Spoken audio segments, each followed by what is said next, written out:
With over 400 celebrity interviews and tons of pop culture nerdiness, Too Opinionated is a safe haven for your inner geek. Find us at MeisterCon.com or on YouTube under MeisterCon Pod. And please subscribe. It would really help us out. Thanks, everybody. Hi, everybody. Welcome to another edition of Too Opinionated. Super excited today. I've got actor Harry Jarvis with me. So welcome, Harry. Hey, Michael. How you doing? Pretty good. We've been nerding out off camera, or I guess on camera, but off recording. Yeah, for about the last 15 minutes. I'm not going to tell everybody what we're nerding out about, though. No, I'm sure it'll come back at some point during the show. I'll leave them guessing. It's not what you think, though. It's not Twilight, that's for sure. No. Could be Twilight. No. 12 Angry Men, you know. You know, back then, I was definitely Team Edward, but I think I've changed over the years. I think I may be leaning Team Jacob. I don't know. Yeah, no, I think when you re-examine the movies, you realize that Jacob was actually like a sensible presence, and Edward had kind of some deep-seated issues. Yeah, he had a lot going on. Yeah. You know, Robert Pattinson nearly got fired day one of being on set. No, he didn't. He said, I kept saying, I don't want to play this like happy, smiley vampire. It's meant to be like ridiculously moody, and wanted to play the whole thing, kind of how he does play it. And at lunchtime, he got a call from his agent saying, whatever you're doing, do the opposite, because you're about to be canned. So he came onto the lunch set and was like, hey, everybody. I survived. Can he play not brooding? I don't know. You can see the scene. I think it's the scene where she comes and meets his family, which is the first day of filming, where he's like smiling once or twice because he's trying to save his job. But also, that's him non-brooding as a smile. Exactly. He still didn't compromise much, I don't think, as filming went on. Because I mean, Batman brooding. Was it The Lighthouse? Brooding. You know what? I haven't seen The Lighthouse. I've been told by my friend George to watch it a million times. It's good. It's weird, but it's good. Yeah. It's Willem Dafoe as well, right? Yes, and he's amazing. Because I think it's the same guy that did the Viking movie. Which The Northman. Yeah, I think you're right. Yeah, it's really good. Well, Harry, welcome. Now that we've got off to this rousing start, I really don't have any more questions. That's all I need. Perfect. All right. See you later. Bye-bye. Yeah. Which team you were on, and now we can wrap it up. So, we got to talk about your new movie, Followers. But before we do that, tell me a little bit about what got you into acting. What made you want to become an actor? Oh, I don't know. I still don't know to this day. It's not an easy profession. No. I mean, it's the easiest and hardest profession simultaneously in the world. There you go. You know, it's one of those things where you experience rejection on a daily basis, and you'll fall in love with projects and they'll collapse. You'll hate projects and be cast, and you need the money. But then at the same time, you get on set, and it's one of the most incredible jobs in the world. You know, you get to experience all these different things you never get to experience in any other job, and yeah, I don't know. For me, it's something that I just couldn't see myself doing anything else outside of like writing and directing, which I am interested in doing. But you know, this kind of field, I guess I kind of fell into it just through school. Played Peter Pan in a play when I was like 10 or 11, and I had the green tights and leotard and. Did you get to fly? Did they hook you up to the wire? You know what? No, it was an elementary school production, and they didn't want to risk wires, so I ran up a little ramp and jumped off. It's like, even at the time, I remember thinking, I'm too old for this. Yeah, no, and for some reason, a local agent came to the play, and off the back of that beautiful performance, she said, I'd like to represent you. And then my second ever audition, I booked an UK TV series called Thorn Scaredy Cat. And I was like, this is easy. No worries. Hey, I was going to say, it's not supposed to be that easy. I was like, oh, so easy. And then I spent 4 years without work. And I went, okay, maybe not. maybe it's a little harder than I thought. So then I actually had to train. I don't think too many people get discovered at an elementary school play. No, me neither. That's probably rare. Yeah, yeah, especially Like, Peter Pan. boy, he really jumped off of that. Well, I mean, it's amazing. I think it was the I Do Believe in Fairies personally that got her. I think that's what got her excited. It was legendary. To this day, I still strive for that level of greatness. No, I don't know. I don't know what it was about that. I think maybe she went there looking for someone good, and I was the lead in it, and so she was like, "He'll do." But whatever the reason, it got me started on the path I'm on now. What was the show that you booked? What kind of show was it? It was a detective show. It was based on a series of books by an author called Mark Billingham. And Thorn Scaredy Cat was based on this detective Thorn, played by David Morrissey, who's nice. Yeah, The Walking Dead. He's a great actor. I had a great cast. I had like Sandra Oh from Grey's Anatomy, Aidan Gillen from Game of Thrones. It was an amazing cast. Yeah, that's a really good cast. Yeah, and I played a younger version of a serial killer in flashbacks. And were you like, killing cats and stuff? Was that your role? frogs actually. Frogs. Yeah, it's very English. So me and this guy are playing cricket, which already is about as English as you can get. And he's this kind of nerdy, scared kid, and I'm like this big bravado, big. I mean, look at me, not big, still little, but and in one of the scenes, I pick up a frog and I bowl it at him, and he hits it with the cricket bat, and it splats all over him. And they gave me a real frog hold, not to do the actual, just to quickly get in there. Sure. No animals were harmed in the making of this process. Very method of you. Incriminating a show immediately. I had to hold the frog in my hand, and they switched it out for a fake, which they pumped full of lovely delights. But we were meant to shoot for 4 hours each day, for 2 days. And we ran over by about 8 hours each day. So we shot between 12 and 14 hours. Totally. That's illegal. A long day when you're young. Yeah, I was 11, and it was so illegal. Looking back on it, that children have like a 4-hour time period in which they're allowed to work. But the director said, "Don't tell anyone," so I didn't. Apart from you, right now. Until now.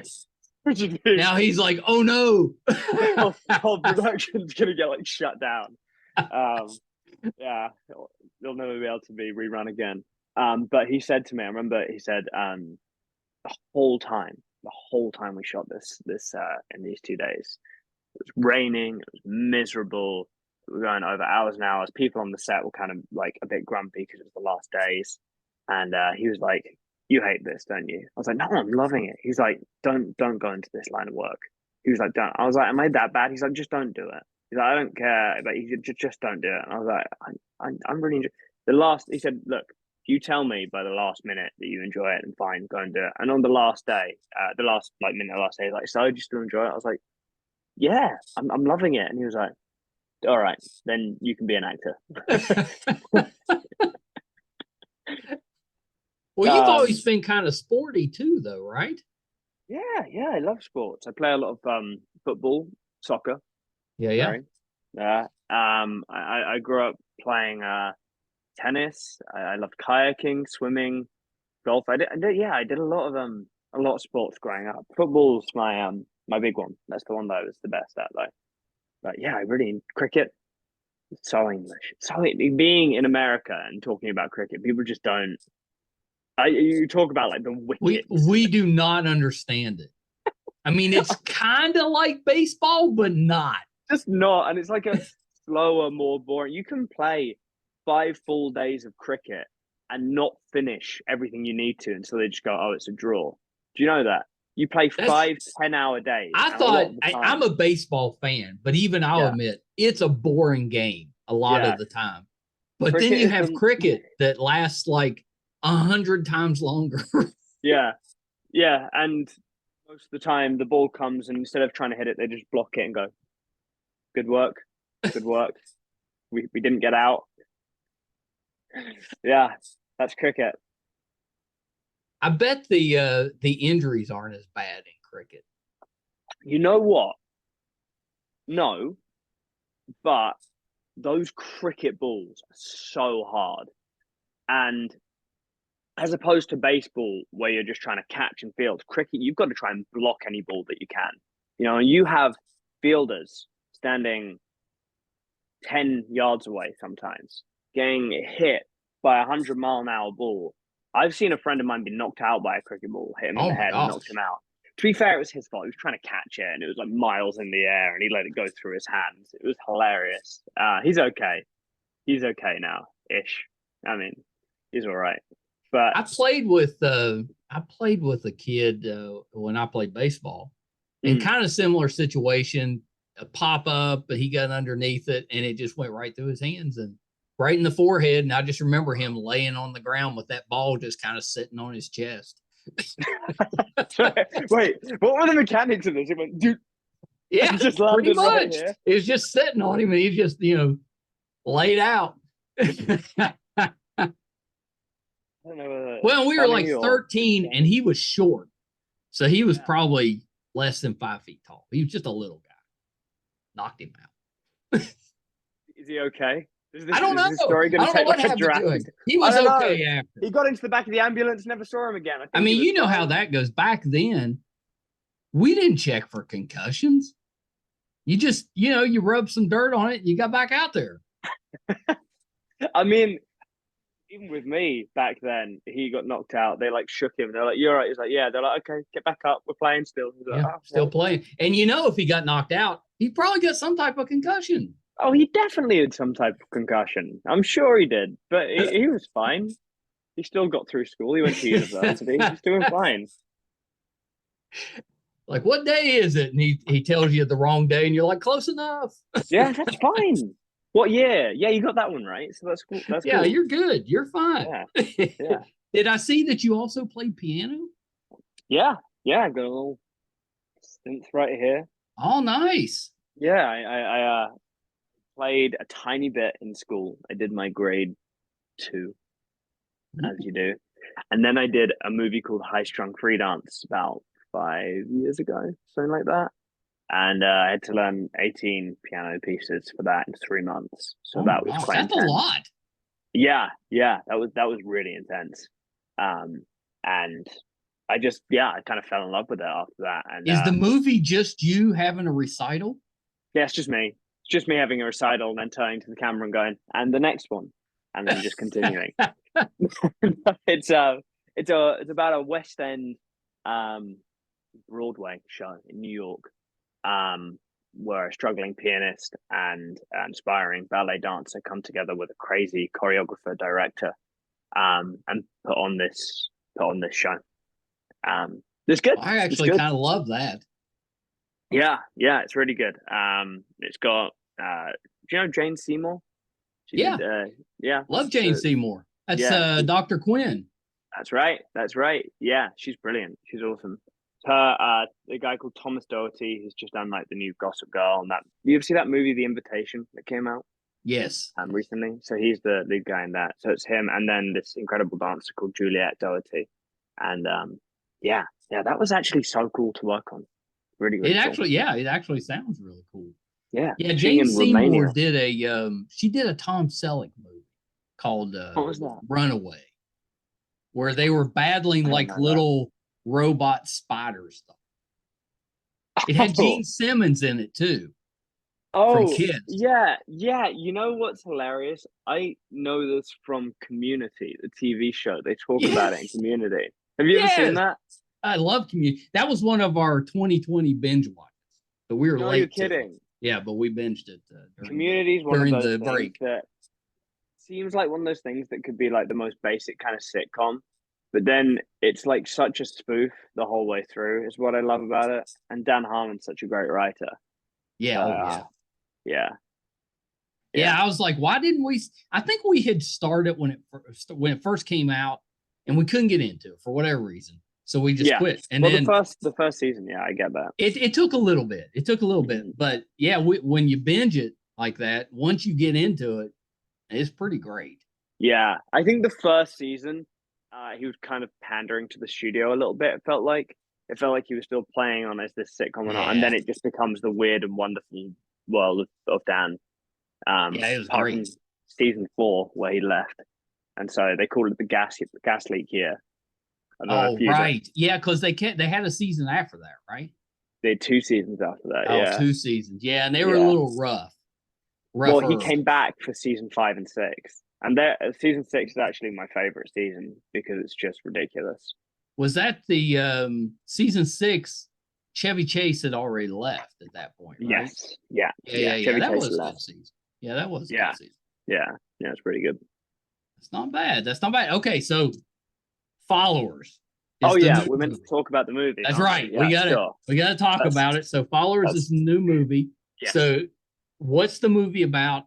What's your role in it? Sure. The movie is about a aspiring social media influencer who's recently undergone the brutal effects of cancel culture, who tries to revamp his failed career by vlogging while starting a university journey. And during this time vlogging, him and his housemates experience a paranormal activity. Oh, okay. Yeah, so I'd say it's very much it was only a matter of time with social media. You knew it was going to well, you know what's funny is we actually shot this 4 years ago. So I hadn't even heard really of cancel culture at that time. And so I found it like a really interesting premise. And now in the time it's taken to develop, cancel culture has just become like this huge, everyone talks about sort of thing, which is kind of good timing for it coming out. But it was just interesting that director and writer Marcus Harburn, he kind of had this idea before it became such a he was ahead of his time. Yeah, he was. Did it get slowed down because of the pandemic? Is that why it took a little while to get that? Yeah, the pandemic became a real problem with it because we had also Marcus passed away very sadly. Oh, that's terrible. Yeah, he got terminal cancer over the time, so that obviously was a huge reason. Yeah, he was able to see it before it was released, which is nice. He had a showing for his family and friends. But yeah, no, so there was a few reasons it's delayed, but that was one of the key ones as well. Yeah. Well, so what is your role in the film? So I played Jonty, the cancelled social media person. He was on a show which is very much like I'm trying to think of US equivalents like Real Housewives or something like that. Brats of Belgravia. It's like The Only Way is Essex kind of vibe. And he is a narcissist and just a dreadful, dreadful person. But I think it massively comes from craving validation from his father more than anything, but also from people around him. I think he's always kind of been seen as a joke and just wanted to fit in and just be liked by everyone. So that's kind of my character. He's a fun one to play, very interesting. But yeah, that's Jonty. Yeah, I kind of so if I'm getting the premise right, so you're playing somebody that runs into this paranormal presence, and instead of leaving it the hell alone, you decide I'm going to use this to regain my social media status. Exactly. To regain. Yeah, that's actually very topical because if that sort of thing happened, that would totally be how it would be. Exactly. And that's the thing, because at first as well, it seems very much like it's small happenings, but it starts gaining traction. And there's that whole thing of whether or not there even is a paranormal activity or whether it's being manufactured by Jonty. And I'll leave that to the watching. Who knows? I actually think it's a really neat premise because it plays on our, kind of desire for social media, Yeah, whatever recognition with that. So absolutely. I think that's kind of a neat No, premise, and it's like absolutely. a found footage type of movie too, right? It is. It is. We were discussing the term found footage because I don't know if I want to say that because it might give stuff away and I don't want to give away spoilers, but it's almost a different type of movie. But it is very much it is found footage. We actually shot a lot of it ourselves, the actors. Of I course, love that. under the supervision of the director of photography, Al. And I think the interesting thing is with found footage is that you're trying to make a lot of it appear badly shot. Right. So especially at the start when the students have low grade technology, we're using Sony Panavisions, we're using iPhones, we're using GoPros, we're using Canons, and it's not Yeah. till later in the movie that we start using industry grade filming technology like the Alexa, which is very much like the industry grade camera in the entertainment Right. industry, or the Red, but yeah.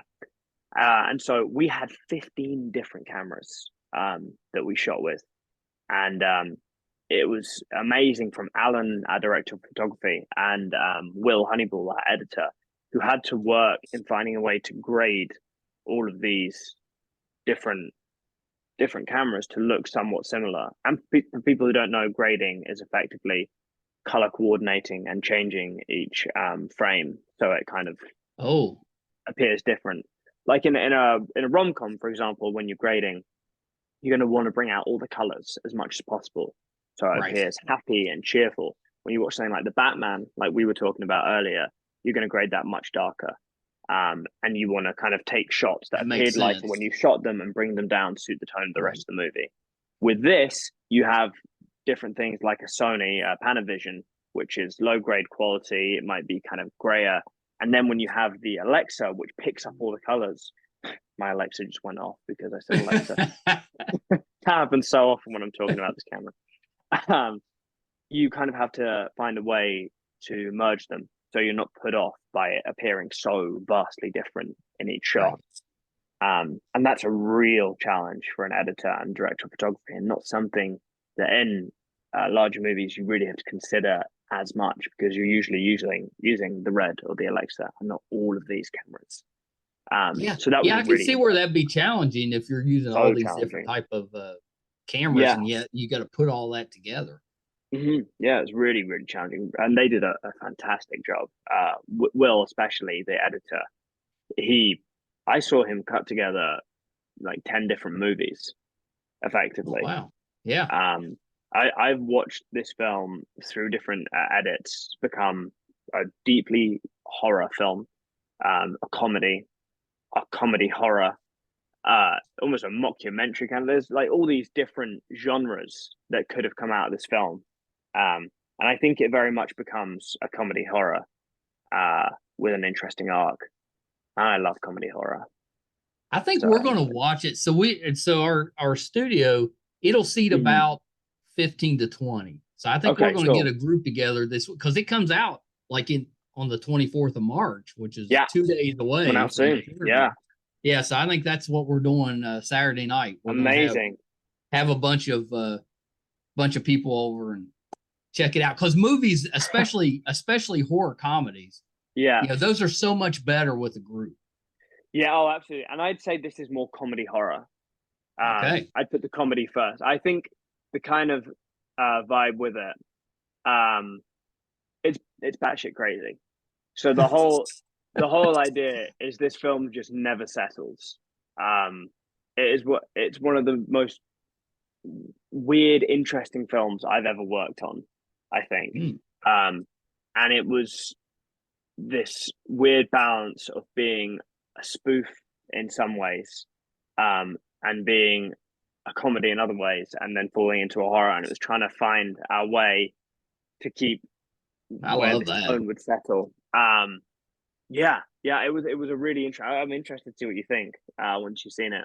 So Yeah, yeah, let me yeah, I'm know. excited to watch it. Do we at some point do you see this presence or whatever it is you're dealing with, or is it mostly just through the actions that you know he's there or it's there? She actually. Oh, she's there. Okay. Yeah.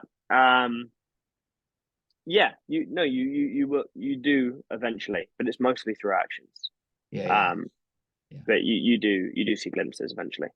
I think that makes it scarier when you only catch the glimpses. Yeah, You I just agree. get a little sense that there's something there. So you're like, well, I know it's there. Well, so that kind of creeps you out a little bit. Yeah, it's an interesting one. Yeah. I don't want to give too much away because I want No. you to enjoy it. Yeah. But, I want to. Although I'm a big chicken, so well, I will probably be closing my eyes at times. Well, this is what I'm saying. This is what's good about this movie is the first half of the movie really isn't that scary. It hugely is a comedy in many, many ways. There's only a few small bits that will get your heart racing. Like, and I love that. Have you ever seen Cabin in the Woods? Yes. Have you ever seen that? So that's one of my favorite movies. Good movie. That's kind of where Marcus took this concept from. He actually started the concept, instead of it being found footage, as surveillance within the university. And it was university students undergoing this paranormal experience without realizing they're being watched. And it evolved and adapted from there to become what it is now. But it has that feel of each of the characters being a very archetypal horror character.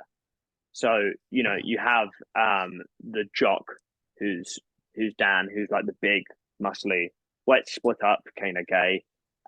You have the Scream Queen, Amber. You have the quiet thinker, Zorna, and then you have my character. Actually, you know what? My character is more of like that jock, and Pete is more of the alternative, to be honest.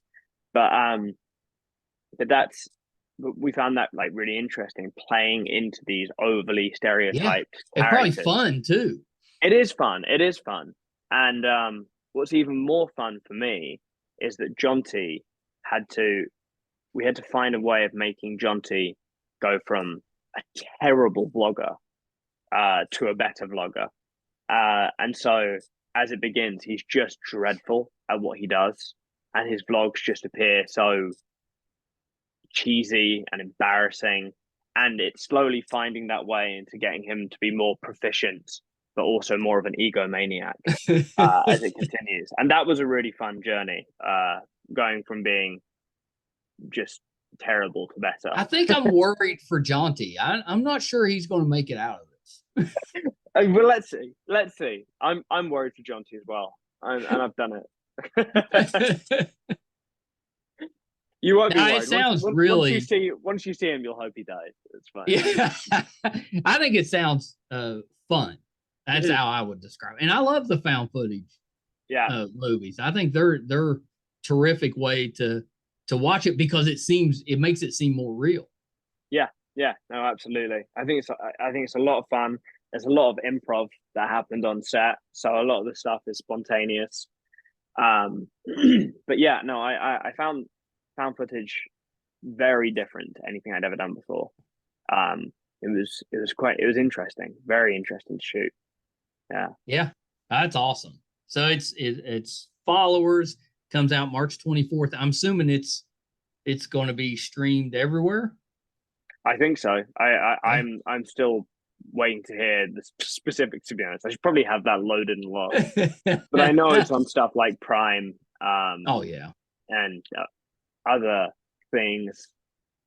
I think that's one thing that is interesting from what we went through in 2020 is it completely changed how we watch movies. Oh yeah, yeah, because now it was heading that way anyway. Yeah, but now movies at the theater, most of them, they're only at the theater for a very short period of time, if they go at all.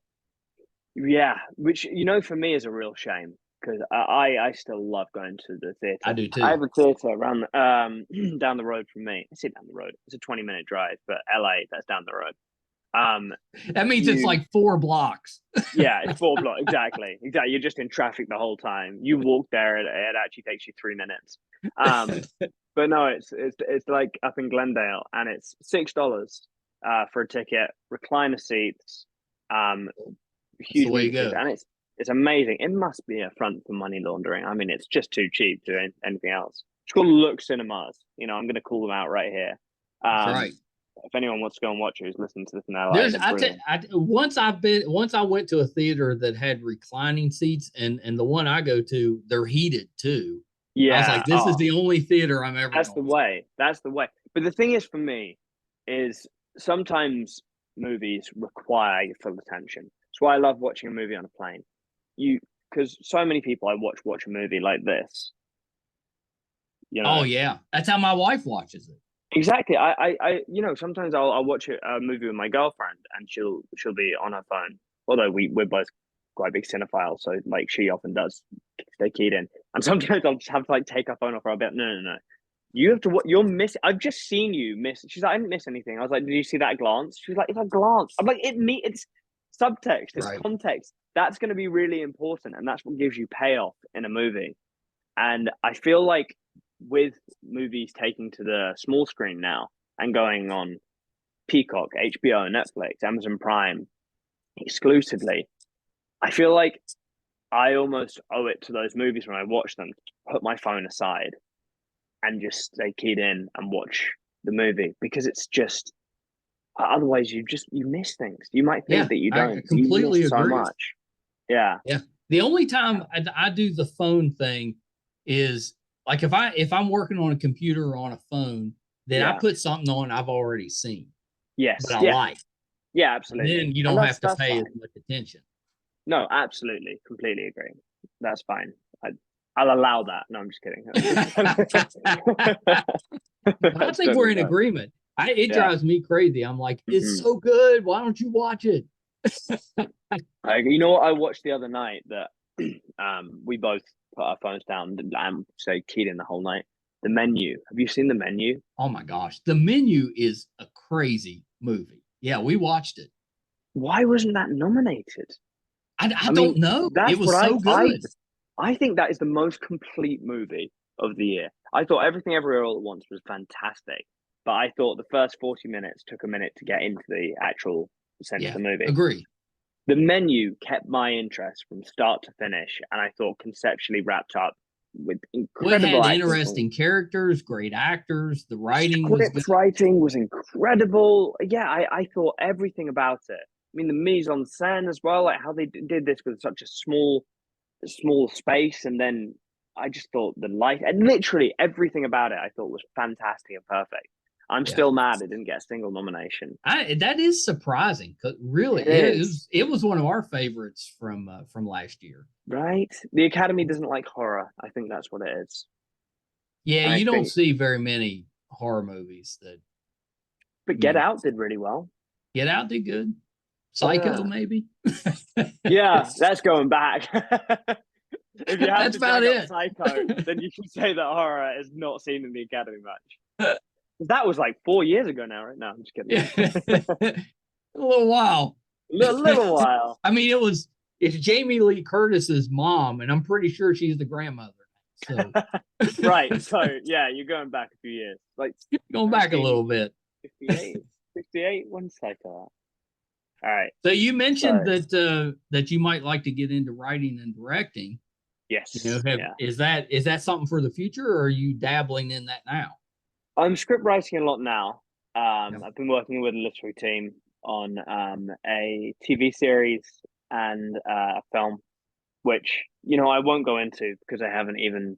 Well, that gives you an excuse to come back once you get that ready. I would love that. I really enjoy writing. It's something that I've always wanted to do, and I've always had a passion for. So, I want to start with writing, and then I'd like to move into directing in later life. I think directing is one of those things that's it's extremely arrogant to just say, "Oh, I can go and direct." No, it's hard work. I've watched directors lose their minds. It is one of the most unbelievably difficult things. I said, because you are dealing with sometimes millions of dollars that falls on your back, especially for a film, and you have to storyboard beforehand. You have to be so intimately familiar with the script. You have to deal with a bunch of actors. Some of the time, you have big actors who have egos that need to be handled correctly. Sometimes you just have like a huge ensemble cast. Then you have to work with the director of photography and figure out the cinematography. You have to know what you're doing with the lighting, with costume. You have to know your locations and scout them yourself and be happy with them. And then you have to go into the edit. You have to get the marketing strategy right. Everything with this, it may not be your personal responsibility, but you take the blame if it goes wrong, or the production company takes the blame. And it's just such a huge undertaking. But for me, I need some more experience before I feel comfortable. I could take a fair few of those sites, but some of them I'd just be woefully ignorant, and I don't want to kid myself into thinking I could do that. That's right now. That's right. Yeah, you gotta wait till the right moment. But yeah, that's awesome. What you need is you need a TV show that goes on for a long time, because then they might ask you to direct an episode. That would be perfect. That would be, and I think a TV show you already have. Even if you have a new cinematographer and a new director coming on, you have an AD who runs the set and knows what they're doing. You have a team of line producers, seconds, thirds, runners. They're already in place that can keep a show running and moving smoothly. Yeah. So then you can just come on and do the creative side and get to experience the set a bit more. I think that'd be a great way to start. Absolutely. I agree. And people are looking for new directors constantly because there's so much TV coming out. They're always looking for first-time directors. I know. So. I was growing up, we had 3 channels. Yeah, I know, right? I mean, there's so much content out there right now. It's good content. There's a lot of good stuff out there. There's a lot of bad stuff and there's a lot of good stuff. There is. It exists in harmony. But I always say that about podcasts. The best thing about podcasting is anybody can do it. The bad thing, or the worst thing about podcasting is anybody can do it. Yeah, absolutely. Yeah. So my daughter said to make sure I mentioned A Night Before Christmas because she loved it. Oh, sure.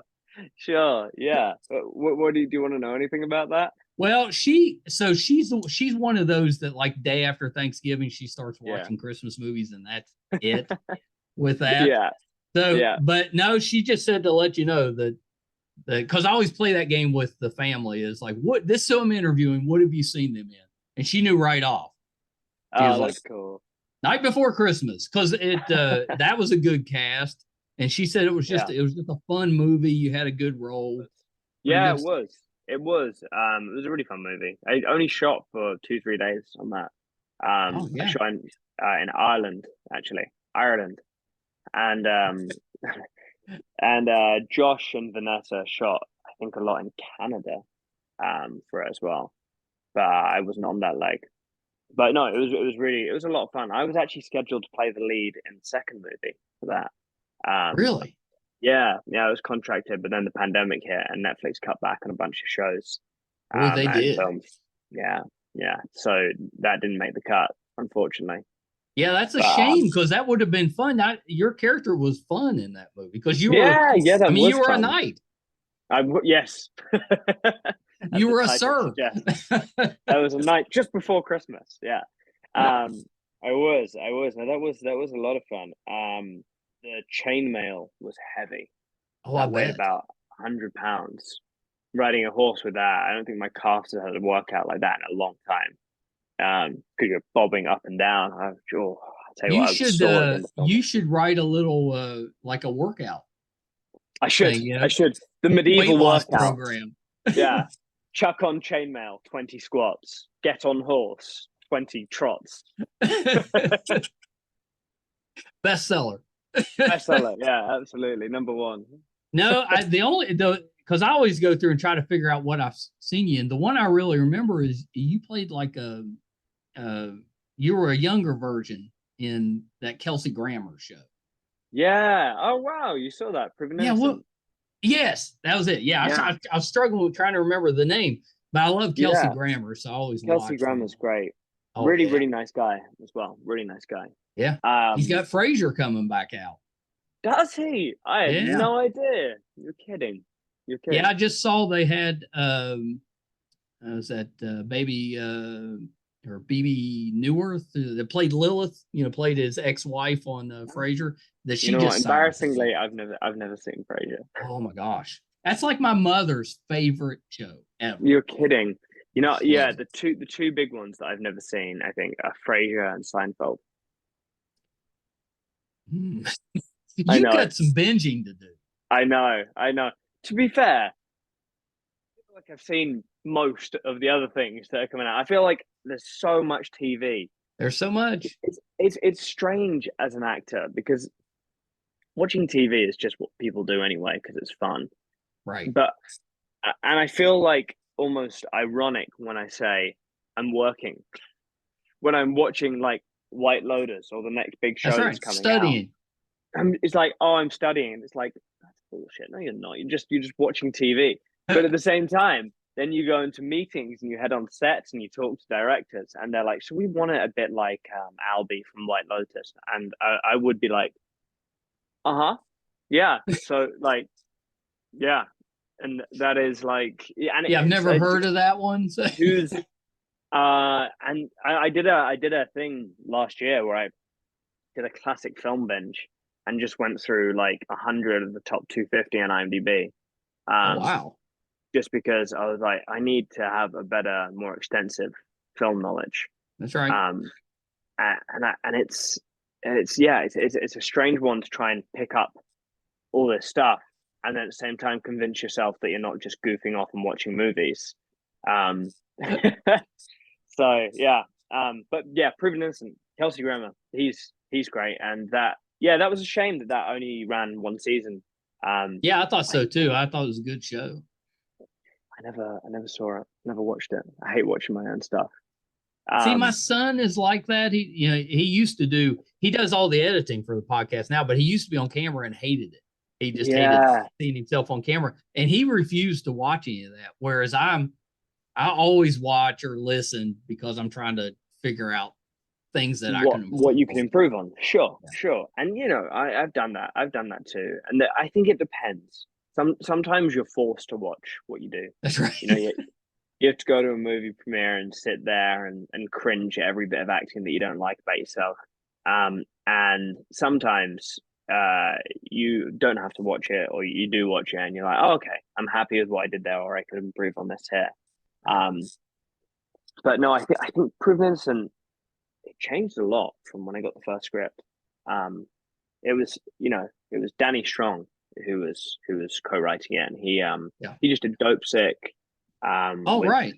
Keaton, yeah, he's a titan of industry, and I think that it was a too many cooks situation.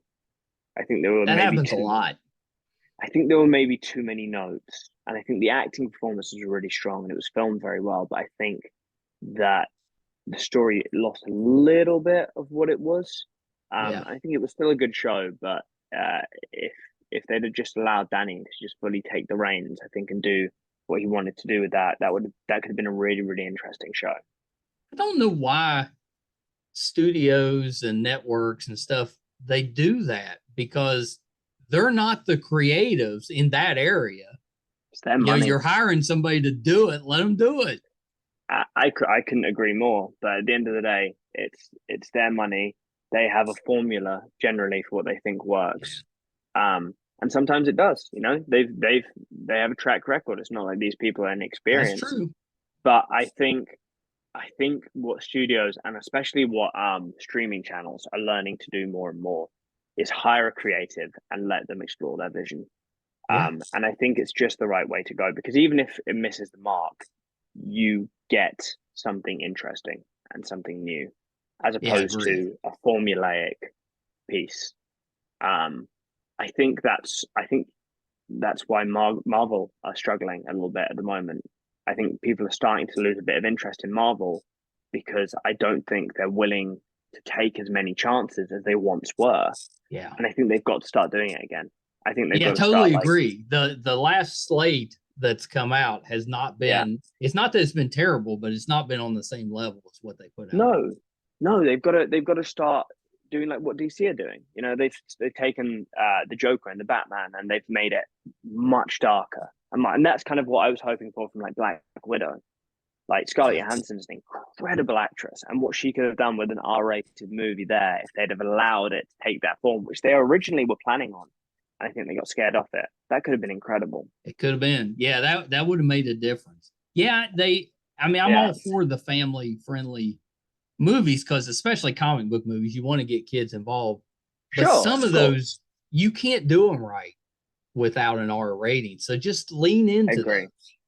There's plenty of stuff that you can take the kids to. Lean into those ones that Wolverine. The Marvel Universe is stuff. How good was Wolverine? Like they nailed it when they did that. Yeah. I mean, they should. That's the kind of stuff I feel like they should be trying more of. Because I was a huge Marvel fan, and recently it's lost my interest a bit. I want to see them try new things and be more interesting. Yeah, but on the positive side, I feel like it spawned this new resurgence of indie filmmaking. Like if you watch the Oscars this year and the nominees, like the Banshees of Inisherin, and like Everything Everywhere All at Once, and Tar, some of these movies that were so alternative with genius. I think people are craving this again, which I'm really excited. That is pretty nice, and you're right. Yeah, it was that whole ceremony was riddled with those type of movies, and they're all really good. Yeah. Women Talking, Triangle of Sadness. I mean, there was just like that Women Talking movie was. It was a hard watch, but it was really good. Yeah, and it was based off the book, wasn't it? It was adapted from the book. Yeah. That's terrific. Well, Harry, thank you so much for taking a little bit of time with me. This has been great. Of course. You got to come back, especially if you get your own stuff out there. You got to come back. I would love to. Yeah, you know what? I'd love to come back. I'm doing a few things at the moment. I've just wrapped on a TV series that I'm not allowed to mention yet. But what's the genre? Period. Oh, I like that. Yeah, it's a decently well-known TV series. Yeah, I can't say much. I've got a guess, but I'll keep it to myself. Go on, tell me the guess. I won't say anything. Well, there's one. What is the name of it? It's on HBO. Gilded Age. No. Although I know a guy who's working on that right now. Yeah. But yeah, okay. I'll leave it. You got your one guess, but I won't guess anymore. But yeah, because you would fit on that show. Yeah. No, I auditioned for it actually. I think, back in the day. But I'm excited. I've got a few things coming out at the moment, and a few things that I'm about to start working on. I'm really excited about. That is exciting. Yeah, that's great. Well, so last thing before we wrap up, where can we find you on social media? Sure. And then I guess we already talked about followers, but it comes out March 24th everywhere. 2 days. So 2 days. Excited. Everybody can check that one out. But where can we find you on social media? So ironically, I don't use social media that much. But you got to have a guy. You got to have like a guy that runs a fan club. No, I don't want that. I want to live a life of being a recluse. So it's Harry Jarvis official. It's very official.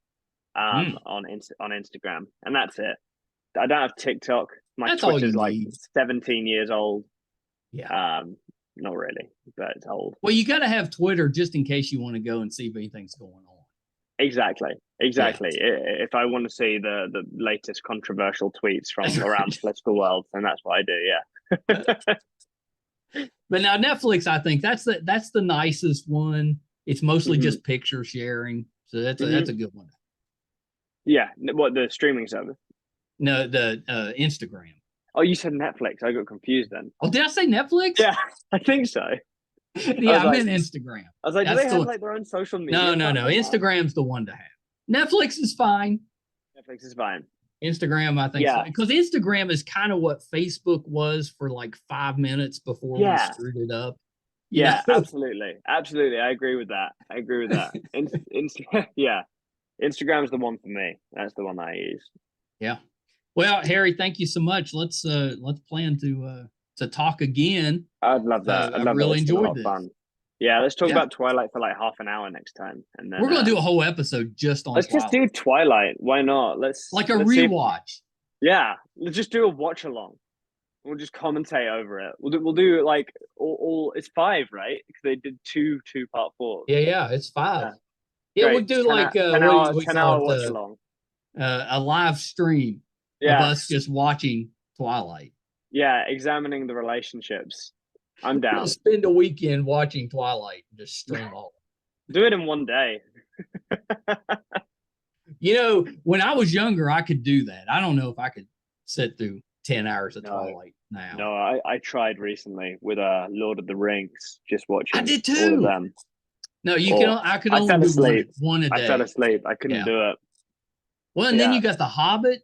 The Hobbit's just as long. Oh no, I'm not adding The Hobbit onto the list. Then you just fall into an absolute nightmare. You die of sleep deprivation before you finish them, I think. If you tried to watch those 6 in one day, it'd be like 20 hours. Yeah, if you tried to watch those 6 in one day, I think you'd just come out as Gandalf by the end of it. Just a long white beard and smoking a pipe. All right, I might watch them then. All right. Next time I see you, you're like, hello. I have the big white beard. Perfect. Oh, shoot. Constantly talking. All right, Harry. Hold on 1 second. That was just a lot of fun for me, Harry Jarvis. If you're not a fan of his, or if you weren't a fan of his before, I hope that after seeing the interview, you'll give him a look and a chance. I think he's such a talented actor and just a fun guy. Definitely hope that you'll help support him. The movie is Followers, and it comes out on March 24th everywhere, and it sounds just like a blast of a movie. So please, definitely check that out. Also enjoyed him on the Dead Girls Detective Agency. I meant to ask him about that. He played Wolf. Thought he did a really good job there as well. Thank you guys so much for tuning in again this week. If this is your first time finding us, we could really use your support. Real easy to do. It's free. If you're watching, it's YouTube, MeisterCon Pod. Please subscribe. Just hit that subscribe button. Really helps us out. If you're listening, wherever you listen to your podcast at, just subscribe there. We would really appreciate the help. We are releasing episode 551 today. You can see or hear all of those on our website, meistercon.com. So definitely check us out there. If we're doing anything in studio, like watching Followers, if we're going on location, if we're covering a convention, whatever we have going on, it'll be on the website, meistercon.com. So thank you guys so much. Until next time. Bye, everybody.